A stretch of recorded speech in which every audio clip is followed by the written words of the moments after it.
Hi friends, ఈరోజు special పప్పు టమాటా చేస్తుంది మా అత్తయ్య.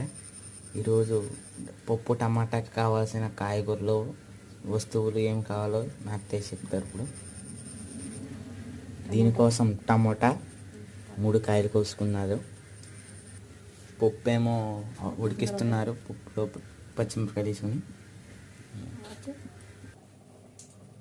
హాయ్ ఫ్రెండ్స్, పప్పులో వేయడానికి పులిపండి చింతపండు తీసుకున్నాను.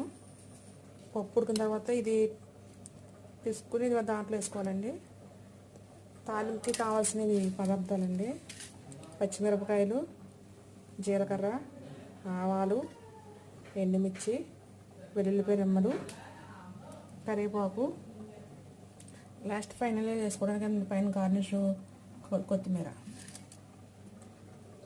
హాయ్ ఫ్రెండ్స్, ఇంకా పప్పు ఉడుకుతుందండి.